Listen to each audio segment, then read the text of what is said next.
people, if I gave you $100,000 and asked if you would buy a rental property outright or would you finance it, what would you say? If I asked if you would pay off a debt or not, which would you choose? In today's video, I am going to be talking about leverage and its importance and help answer some of these questions and guide you in a direction that is going to make your money go further.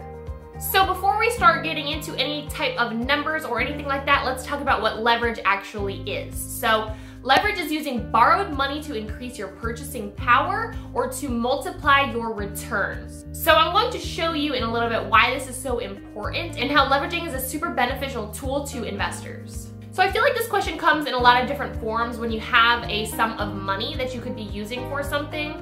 For example, do I buy a car outright? Do I finance the car? Do I buy a rental property outright? Do I finance it? Do I pay off my student loans? Do I pay off my current car loan? Those types of questions. You know, everybody has those types of questions. And the answer is really quite simple. It only boils down to one thing. In which scenario are you making higher returns? Or in which scenario could you be making higher returns? So first I'm going to talk about real estate, and then I am going to give an example about paying off debts.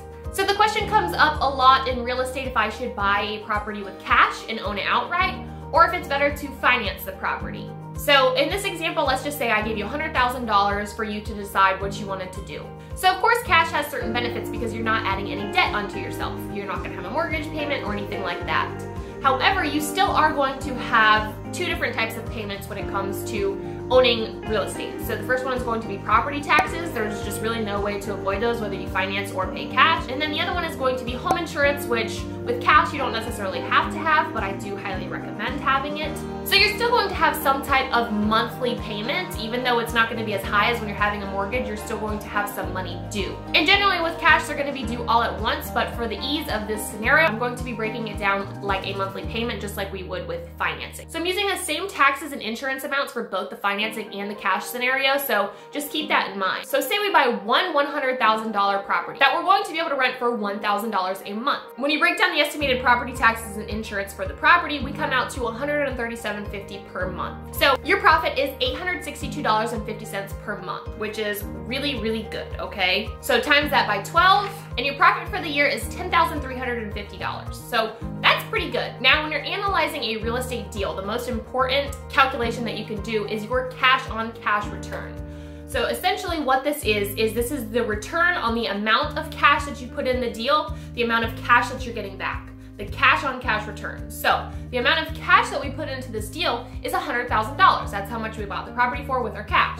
And the return, the cash that we're getting back out of the deal, is $10,350 for the year. So how you calculate this is taking the $10,350 that you made for the year, divided by the initial investment of the $100,000, and your return is 10.35%. Now that's pretty good. There's not a ton of investments that are gonna make you a lot more than that. However, let's take a look at what we would get if we were financing the deal. Now we're going to take the same exact scenario, same house, same everything. So we have a $100,000 house that's renting at $1,000 per month. Now we have the taxes and insurance portion as well, which we said is $137.50, but we also have to add in the principal and interest payments, and so when you calculate that out, that's about $600 a month for your mortgage payment. So you're making $1,000 a month in rent, but you have to subtract out the $600 mortgage payment. So we're making $400 a month. Now that's $4,800 a year once you times it by 12. Now you may be looking at this and thinking, oh, $4,800 a year with financing compared to $10,350 with cash.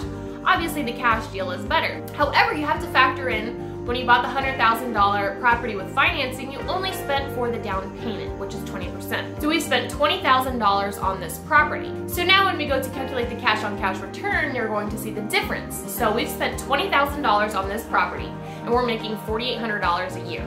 So we take the $4,800 divided by the $20,000 that we invested, and we get 24%. 24% cash on cash return. That is huge compared to the 10.35% that we made with the cash deal. So not only are you making a higher return on this property, you also have $80,000 left to spend. So you can rinse and repeat on these deals. So say you could do 4 deals with $100,000 once you factor in closing costs and all those extra little other costs.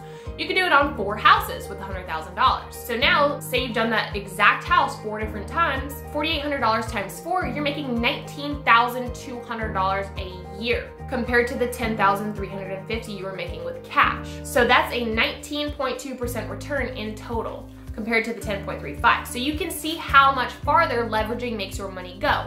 Not only do you have a much higher return, almost double, you're making double the cash you would be making if you had done just the cash deal, but you also have way more assets. So you had the 1 house before and now you've got 4 houses. Now there obviously is gonna be some risk with leveraging because you are adding debt to your liabilities. So now if you have a vacancy for 1 month or 2 months or whatever, you're gonna have to be dishing out that mortgage payment regardless, whereas with cash, you're only gonna have the taxes and insurance to worry about, so vacancies aren't that big of a deal. Also, when you have more properties, you have more risk in the sense of maintenance repairs, right? So with the cash deal, you had 1 house. If the AC blows out, you got 1 AC to worry about. With the financing deal, you got 4 houses, so 4 ACs could blow out. Now, obviously that's highly unlikely, but it does show you that there is gonna be some added risk with having more properties. But on the flip side, you are making a lot more money. And generally when you have a few different investment properties, it kind of helps spread out the risk in case you do have 1 vacancy, you've got the other 3 to carry you through. Now, real estate is kind of like my bread and butter, it's the love of my life, but I know it's not that way for everybody, so let's talk about something more like normal debt. So say you've got $50,000 of student loans that have 4% interest, right? You're being charged $2,000 a year for that borrowed money. You come into $50,000, whether inheritance, you've saved up, whatever it may be, you've got $50,000.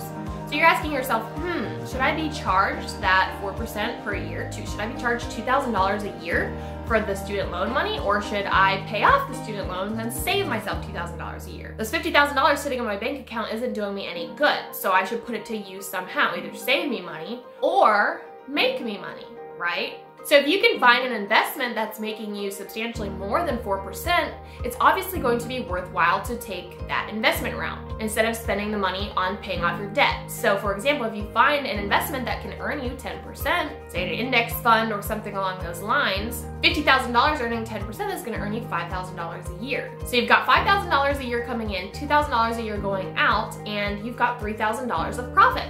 Untouched. That is money that you've made because you invested your money wisely. So there's a lot of things to consider when you do have debt in your life. It's going to be mainly important to look at what the interest rate is. You know, if you've got $50,000 of credit card debt charging you anywhere from, 12 to 20% interest, yes, you need to get that paid off as soon as possible. Don't worry about other investments because there's not really going to be any that are going to make you more than that, okay? But if you have a car loan, student loans, or something that has a much lower interest rate and you know that you can get an investment higher than that interest rate, yes, invest the money. Keep that borrowed money at 4%.